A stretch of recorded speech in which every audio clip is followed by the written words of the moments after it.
medical and healthcare workers are the backbone of every medical system or ecosystem. But then there's constant news of violence against them and abuse, either from patients or patient relatives or even the medical institution where they work. Well, today we're going to be talking about health workers' abuse. And Dr. Ikeme Funannamani is here. He is the Vice President, Association of Resident Doctors, ESUT Teaching Hospital, Parkland. Good morning, Dr. Ikeme Funan. Thank you for joining us this morning. Great. So we're going to go neck deep into the business of the day. Quite recently, there was an incident involving some doctors being attacked by patient relatives in your institution. Can you tell us the background and what led to that confrontation? All right, thank you very much.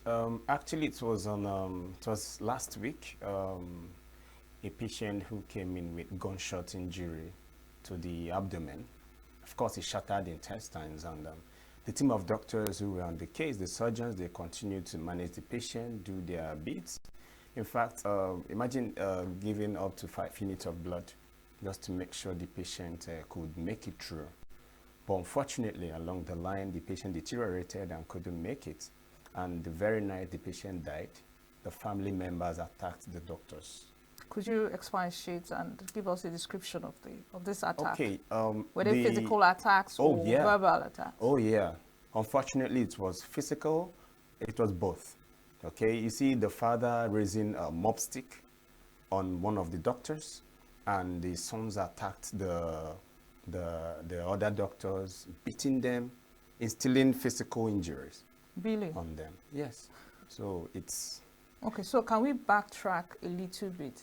There's been, incidences of maybe the patient was brought in with gunshot wound, especially gunshot wound, and then the management will ask for police permits and things like that and delay the patient's, care, and maybe some of those things might actually exacerbate the patient's wound and probably affect the patient's death. Do you think that was the case with this? Maybe that was what caused... No, it couldn't have been the case in Why this do you think it couldn't particular have been the case? Because I know it's easier for people to come up with all these things because the way they tell the doctor's story outside, it's not the same. This is ESUT Teaching Hospital we are talking about. Yes. If you've been there in recent time, you should know that the emergency department has been upgraded. Up and doing. Yes. Okay. We don't delay cases, especially such a wound. That's such a case with a gunshot injury to the abdomen. The patient is bleeding. The patient is deteriorating. So you do not have any reason to waste time in that. Okay. The emergency team, of course, they've been on the case. Now we are talking about extended period, having resuscitated the patient and handed over to the surgery unit, and patient had been taken to the theater up to 3 times. Okay, trying to salvage the situation. Patient have been transfused about 5 units of blood.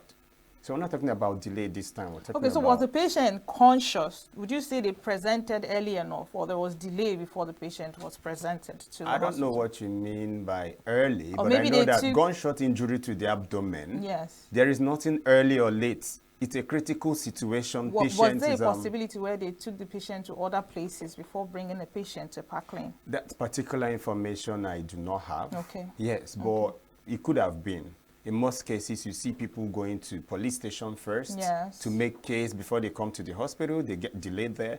Some other persons could, is actually advised to also go to a nearby hospital. If the teaching hospital is far from the place of incident, you could go there for the initial resuscitation. It's not a crime, all right? But we are talking about from the moment they presented to the teaching hospital, which are our own center, and the time of death. This wasn't the same day. This was about 5 to 6 days after. So everybody, the team of doctors have been on their toes, doing their bits. And they were carried along all the way. You go to the theater, you come out. It's not to go there to joke. You are going there to treat a patient, to take care of a patient.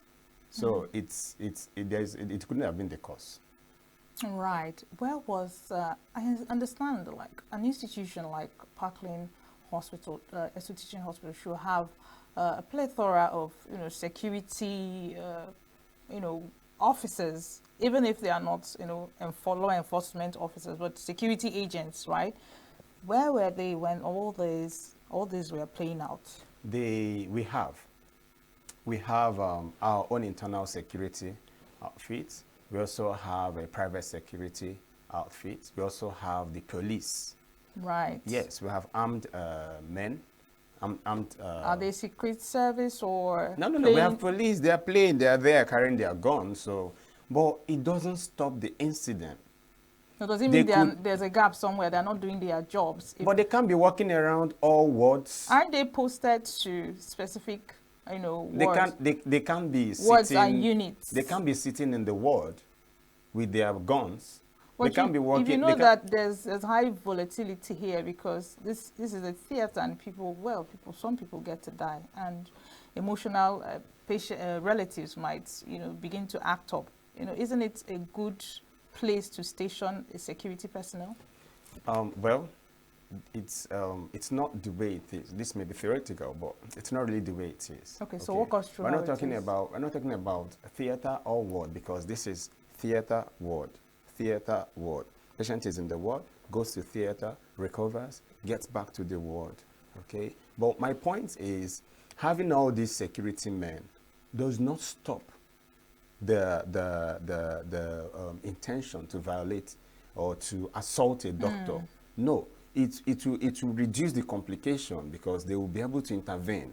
But we're talking about this is a campaign for the assault not to even occur in the first place. What do you think has exacerbated this issue? Because it has become one incident too many. Attack on not just doctors, even nurses and other paramedical, That's right. Yeah. What has actually caused the increase in incidents?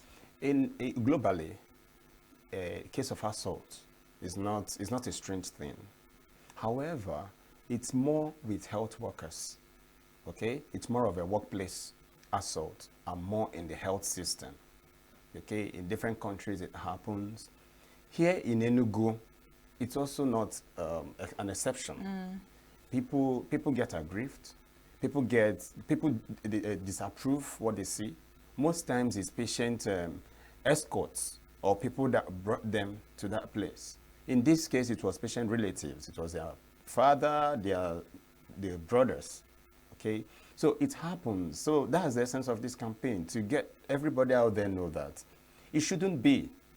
These doctors are working, doctors are there for them, so they're also humans. Is this campaign strictly for doctors, or it's for health workers? We're talking about health workers. Okay. We have the doctors, we have the nurses, we have the orderlies, we have the porters, even the security men in the hospital are part of the team. So we are saying, do not attack them. Do not assault them while they do their work. No, there's something about us. I don't know if it's African. Okay. I don't know if you've noticed. People don't do what they are told to do. Yeah. They only do what they are forced to do, or what they know that if they do, there is penalty for it. Now, you say that the presence of security personnel will not stop it. So in your campaign and in your advocacy, what do you think can actually bring a halt, even if it's not to stop it outrightly, but to reduce it to the basic minimum? Is it to allow less number of patient relatives into the ward? What would be your, steps or protocols to ensuring that these things are reduced? There's internal mechanism. Okay. And there's the external one. Okay. I would say. Internally, we try to make sure only one person stays with a patient. But some cases, it's not always achieved. It's not enforceable, or okay? No, it's enforceable, but you need everybody to be at their duty post doing their job. Okay, it's possible. You see, there's a lot of sympathy when people come to the hospital. People, like in our own place, where in Enugu State or in Nigeria, where emergency response team is not activated. You see people bringing patients in different kind of mode, in different distress. About 10 persons could just bring in patient to the ward. At that time, you're saying, wait. People are telling, are you all right? Are you mad? We've had a lot of them, okay? Verbal abuse. Yeah, it starts from there. But by the time they see that you are seeing the patient, sometimes they cluster the patient and you try to say, hey, give space, go outside. Somebody's already addressing you with aggression. You've not even attended to the patient they brought.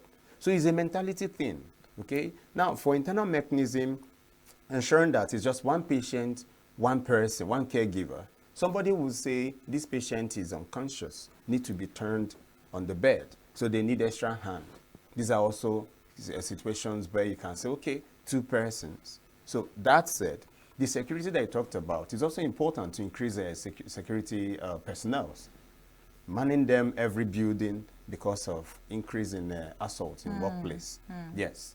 Then for external mechanism, okay, part of internal mechanism, then the doctors also, we try our best to reach out to the patient, counsel them, communicate with them as the process of treatment continues. Yes, carry them along. Yes, very important. When they are aware, it tends to reduce their ability to become aggressive.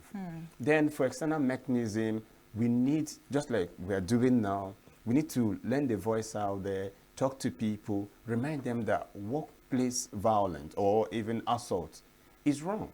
I look at you and I see someone who has actually done his research based on workplace violence, both in your establishment in Enugu State and of course elsewhere. Do you think these patient relatives are liable? Can they be sued? And if they can, who can sue them? Yes, they can. That's the next point of external mechanism. Okay. Instilling a law against it. If there's a legislature, because it's a crime. It's actually a civil crime. Okay? So these people could actually be jailed. Yes, they can be sued. This particular one, we are thinking of doing that. Are they remorseful? Have they reached out to apologize? Of course, you see that happening. They are remorseful. People become remorseful after the event, after they've beaten the doctors. You kill a doctor and you're remorseful. You kill a nurse and you're remorseful. What does it make? What difference does it make? How about we prevent it? How about we stop it? Okay? When you bring your patient to the hospital, you are not bringing it to some aliens or yeah, no. You are bringing it to human beings. You see some cases, you need to take time to think. What do I do in this instance? Of course, have an in-depth analysis of what you have before you and the best approach. Most times they don't give you that break. You see them talk to you anyhow. People do that a lot. Okay? Now, I also know that in some other cases, because of where they've been, a lot of our people will go to herbal centers or people don't come to the hospital with their primary problem. Which was why I asked you presentation. Do they come early? Did they come early in case this particular case, like I said, I don't have the information if they had gone to somewhere else before arriving at our own center. Yeah, but then it's a critical situation at that point, gunshot injury. So that's why we can't talk about coming early or not coming early. The person was still alive, so we started working on the person. Absolutely. Now, we gather that ARD, Association of Resident Doctors in your institution, went on a little bit of a strike action or something. You know, the strike action should be, directed towards either the institution or the government. What are your, grievances for going on strike? Because thought we should be looking at the patients and patient relatives that attack the doctor. What were your grievances against the institution or the government? Strike action in the case of assault on a doctor is a national rule. Okay? Is a NAD. We have a National Association of Resident Doctors. This is state centers, Association of Resident Doctors. Yeah. Centers, that's the terminology we use, centers, according to states. But NAD is a national body. We have it as a standing order that once a doctor is assaulted, we down tool immediately. What does down tool mean? Down tooling means you stop work. Okay. Everybody leaves the arena. Okay. We assemble for an EGM, emergency general meeting, to now discuss way forward on it. So the strike action in this case was a very minimal one. It was a very minimal one. Okay, so it's just standard procedure. You were not directing it against your institution? No. For the institution, we all have something to do to improve and reduce the case of assault. But every other person, at least since this regime, is trying their best. Okay? But when it comes to strike action, it's a demonstration. It's where we register our displeasure.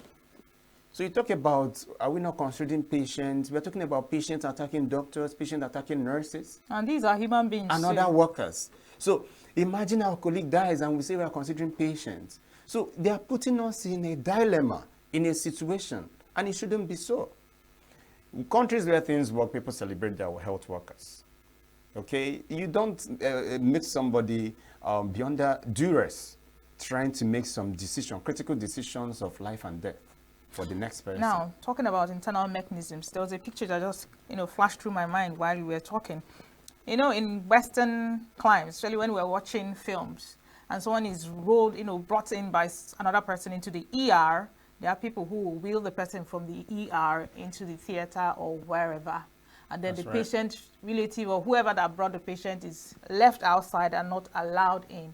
How come in our climate they have access to that inner chamber? It's still something we need to improve on. Whose responsibility is it? Both internal and external. Can you talk to us on how? When you talk about ER and some persons willing the person, this is a triad center. Well, by the grace of God, I'm an emergency specialist. I work with the emergency department of ESU Teaching Hospital, Park Lane. In our emergency department, we've tried to put a kind of a burglary. We have an isolation area, okay? But in other cases, we don't achieve that isolation, that separating the family members, the caregivers from the patients. It is something we need to work on, and we are trying every day to achieve that. All right. It's called Triad Center. Okay. A place where you bring in the patient, others are locked outside, except when they are needed. Okay, it's something we are still working on, and we are yet to achieve that. Right. Now, let's focus a little bit on the patient. Emotions are real. That's right. When someone loses, in fact, psychologists will tell you that there are different steps of grieving. There's the anger, 5 stages, and then there's the anger stage. So we understand where they're coming from. Now, what is the role of, let me rephrase this. Does your institution have an in-house psychologist? Because you mentioned taking the patient relatives through the stages of whatever development, updating them. Is there room for psychological counseling because it's not the doctor's job to massage ego or make you feel better. So is there every doctor? Yes. Every doctor has that portfolio. But do you have time to look at someone's? It's part of the care. Actually, with the high rate of Japa now, it's part of the care. We call it empathy. All right. Okay. Yes, we counsel our patients. It's part of the routine. It's part of the care. It's part of the system. We counsel our. But in more advanced case, then we can refer to psychologists or psychiatrists, as the case may be. ESU Park Lane is a teaching hospital, so we have all these departments. We have these specialists available. All right. But now we are talking about something that happens suddenly. Something that, like you said, when someone is aggrieved or when somebody is grieving, yes, we understand that. But now that you are aware before being aggrieved, you need to do something about it so that when such a thing happens, you don't look for a doctor or nurse to kill. That's what we are saying, okay? You see, there was a situation when I was on a night duty. These people brought in, they wheeled in their mom. Obviously, she had died about 2 hours before. But one of the sons who never believed that he was still in denial, so they brought the patient to ESU Teaching Hospital for us to certify if death or not. When we came, we asked questions.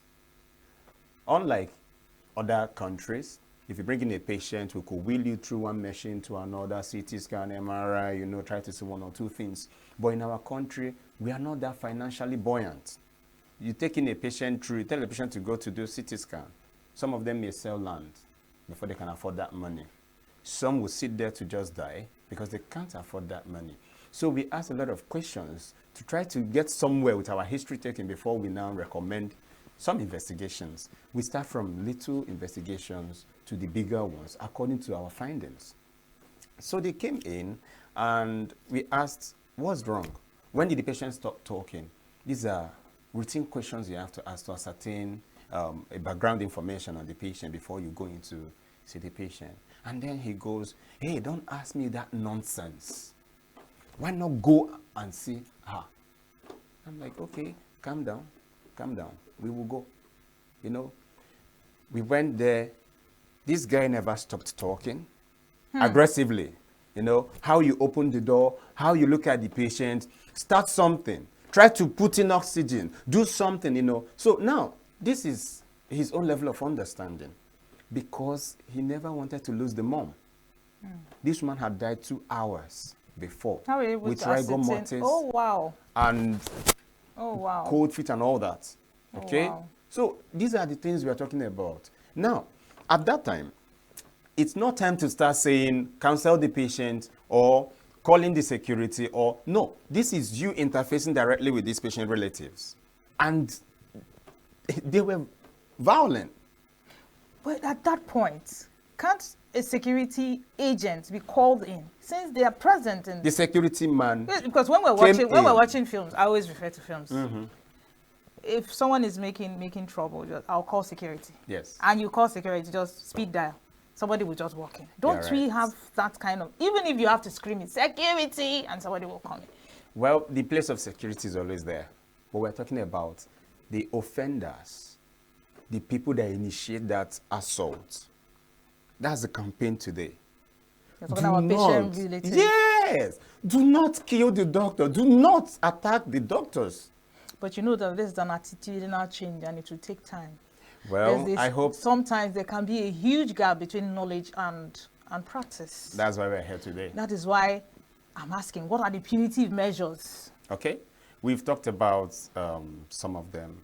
Okay, now where we also had to point is just like you said, suing the people.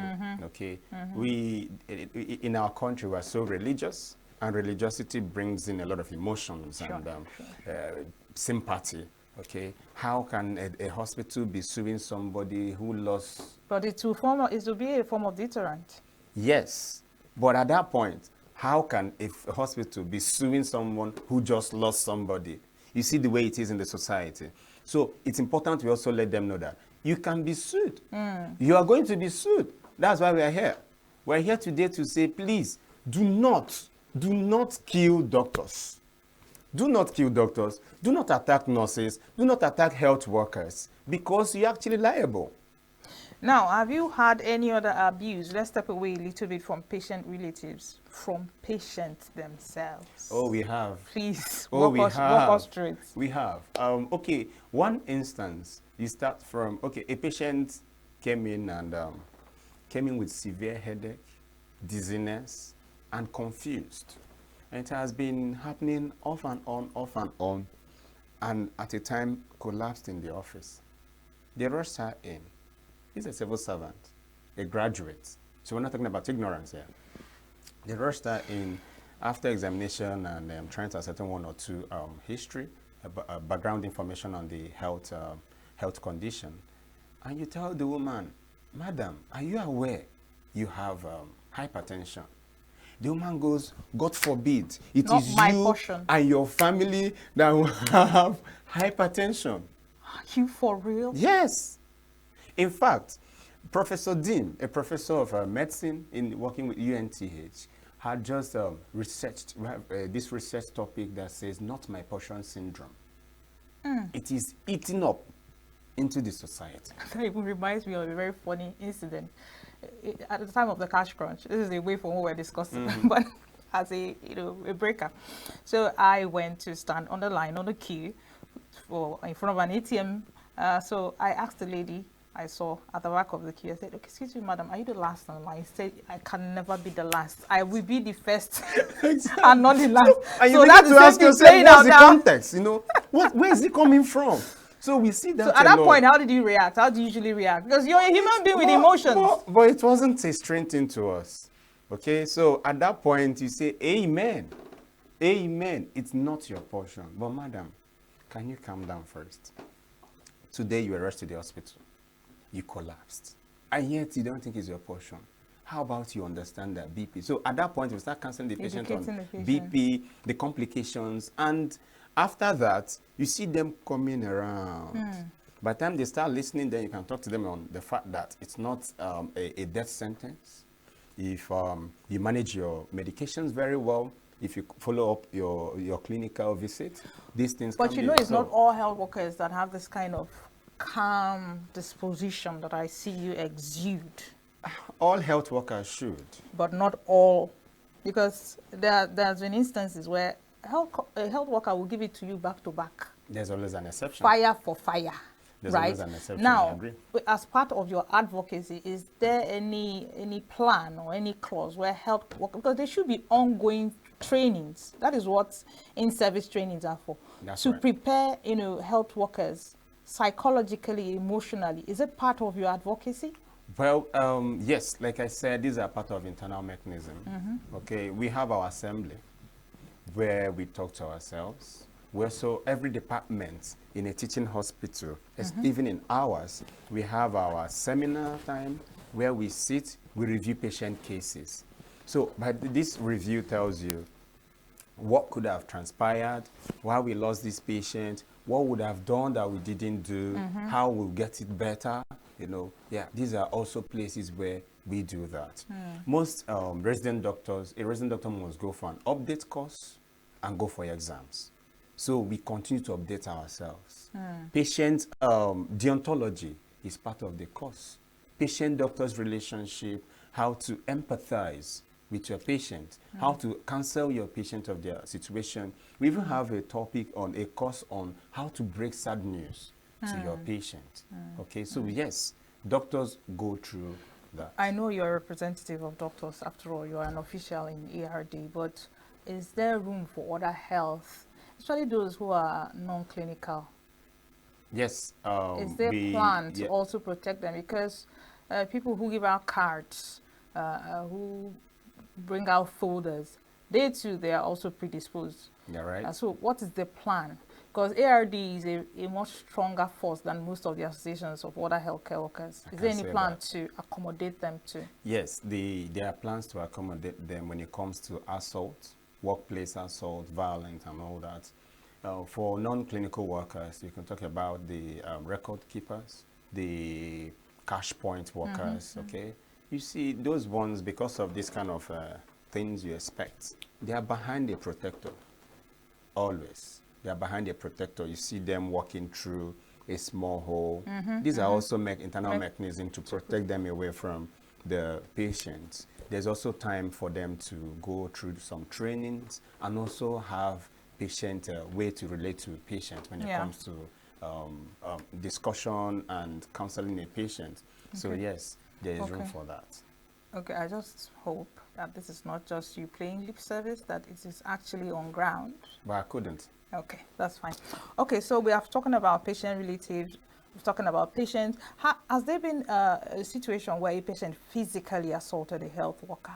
Yes. A patient that is ill physically assaulted a health worker? Yes. How did you handle that situation? Let me share this experience. This guy came in and couldn't pass, couldn't defecate. He couldn't stool, okay, because they had their prostate enlarged and it compressed on the large intestine and couldn't allow passage of urine. The bladder was full, now compressing back to the intestine and breaching the passage of stool. So it was a complete distress. The man was rushed in. We helped relieve the situation. The man was stable. While this man came in, we had another patient that we were attending to. But because the patient was more stable, in emergency department, which is also another reason for this whole assault, in emergency department, we do not do first come, first serve. It's we important. Don't. Put it out there. We do not, okay? We attend to you according to how critical your situation is. All right? So when we left this other person... Is that still part of triaging? Yes, it is. When we left this other person, we attended to this man. The man was huge, a young man in early 40s, okay? So the man was stable. And then another case came in. This guy was bleeding. In case of an accident, he was bleeding. So I took permission. I was on demand. I took permission from this man. Sir, I'm going to leave you now. Let me quickly attend to this case. This man waited. On the process, the man came in and was angry. Why did you leave me and you're attending to this patient?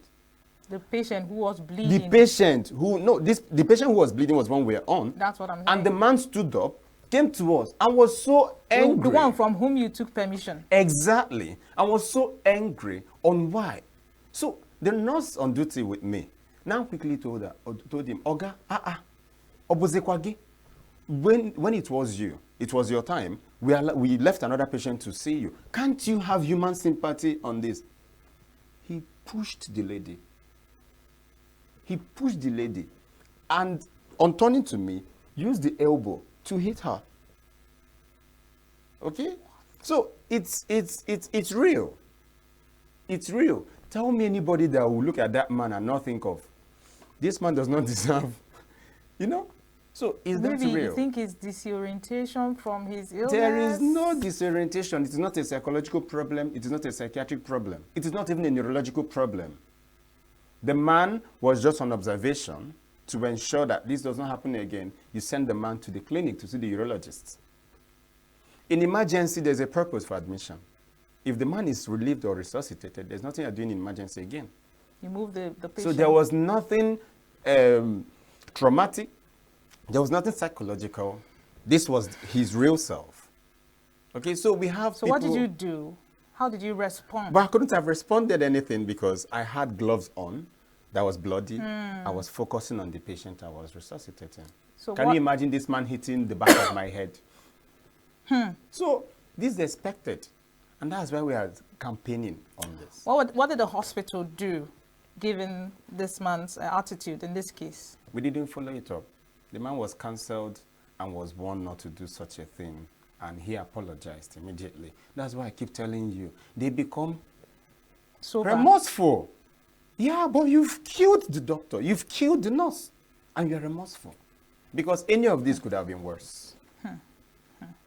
Okay, so let's shift a little bit to institutional abuse.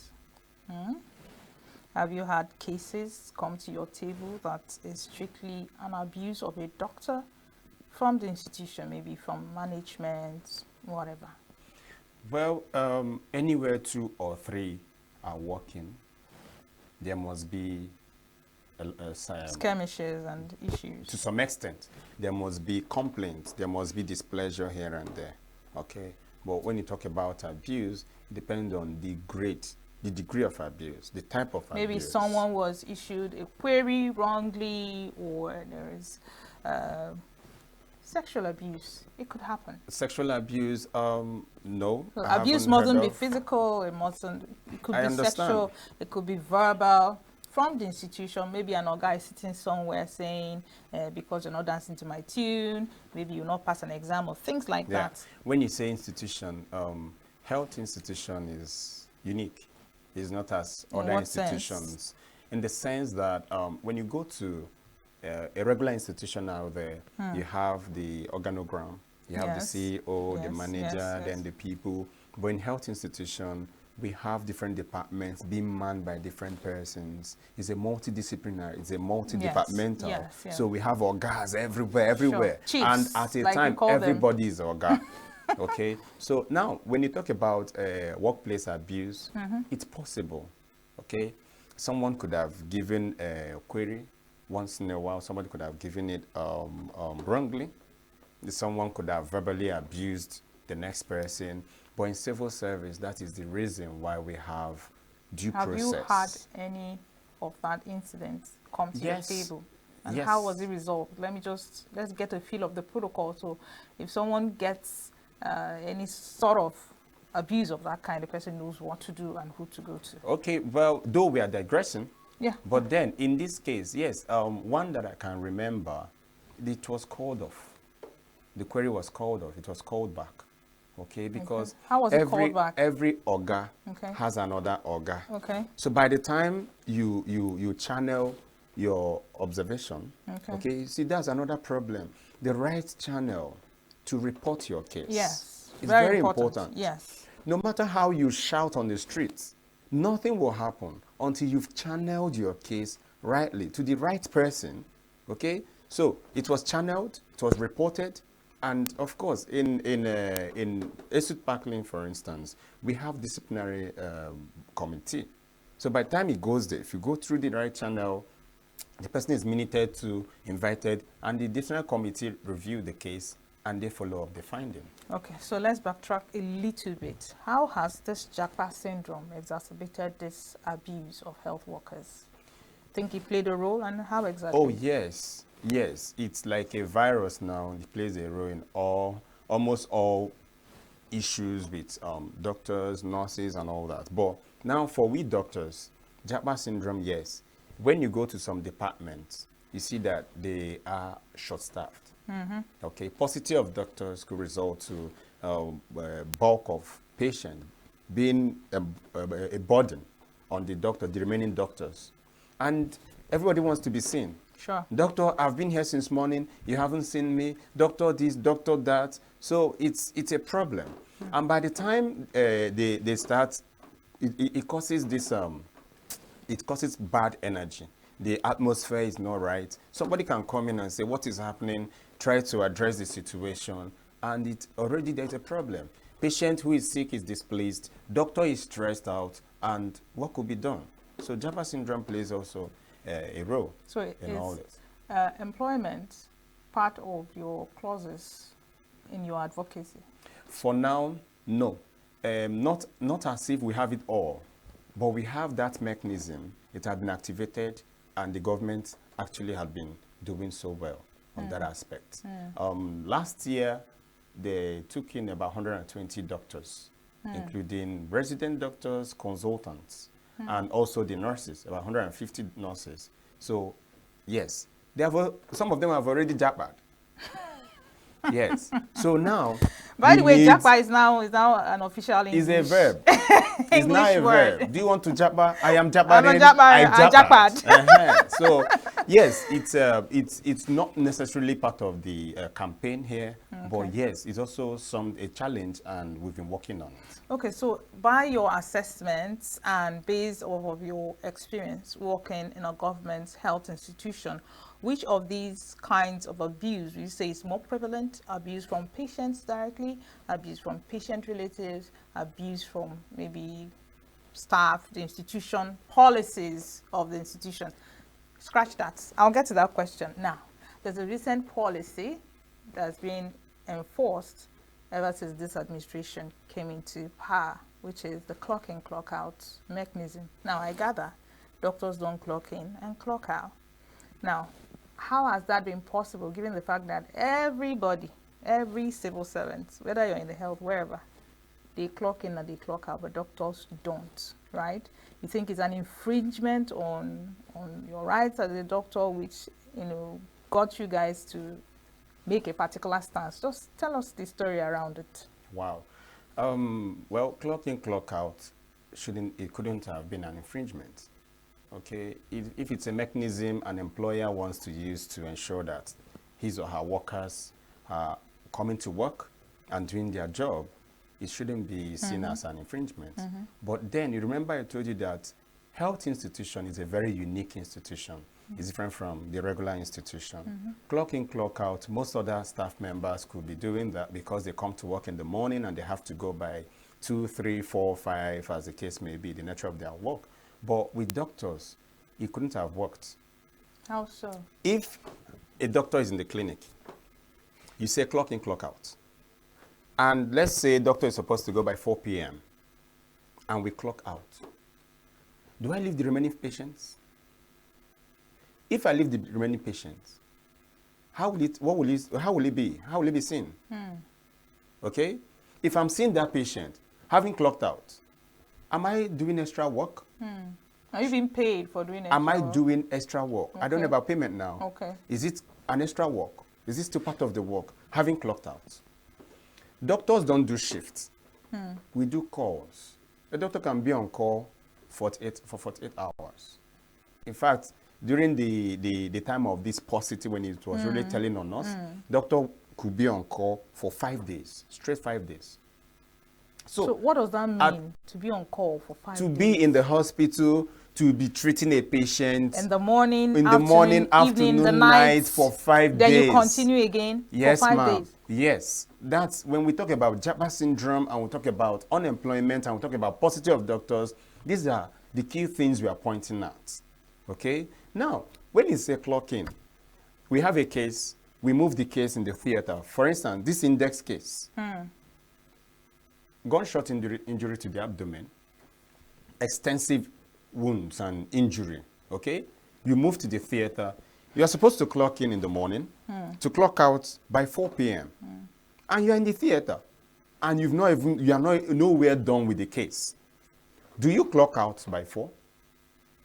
If you clock out by 4, do you leave the case? No, you're talking about surgeons. Are all doctors I'm talking surgeons? About doctors. Not all doctors are surgeons, right? But we're talking about doctors.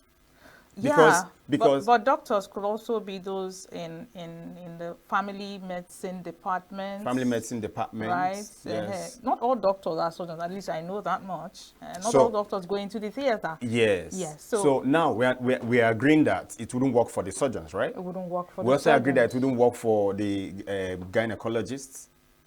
How so? Because they also go to the theater. All surgeons. We also talk about the ENT doctors. It wouldn't work for them. Then who will it work for? Okay? So it's not workable for doctors. However, there are still other mechanisms to checkmate. Surgery every day? Anyway, that is for you and your but employer to sort out. That's exactly, you asked for the insight on why. Yeah, that's the reason. It's not about infringing on anyone's rights or something, but it doesn't work. It doesn't suit. All right, so we're about rounding off because our time has been fast spent. But I'll go back to the question I wanted to ask. It's okay. Of the 3 sources of abuse, which I had mentioned earlier, patient relative, then the policies from your institution, which would you say is the most prevalent? The patient relative. Patient relative. Yes. And we're hopeful that from your advocacy and, of course, from educating the public that these things will change going forward, right? That's our But before we wrap up, one more interesting question. Okay. Are there some internal policies that has actually been some kind of an indirect abuse to doctors? Well, when you say internal policy, doctors are vocal. Yes. We cry out once we have such. The clock in, clock out is also an internal mechanism. Okay, it's a policy, and we cried out. And we doctors, we are scientists. We don't just make vague complaints or vague claims. We speak, we give you facts and figures. You look at them. So this is the way we handle our internal mechanisms. Anyone we feel that with it's not okay with facts and figures. That's beautiful. Right. Thank you so much, Dr. Nnamani. It was an interesting conversation, and I'm sure the person listening to us has learned a thing or two. Please, patient relative, don't fight doctors, don't fight healthcare workers, because like you have heard, you are liable to a lawsuit. So let's be mindful. All right, thank you so much, everyone, and thank you again, Dr. Nnamani. You're welcome. Don't go anywhere. New Day continues right after this time out.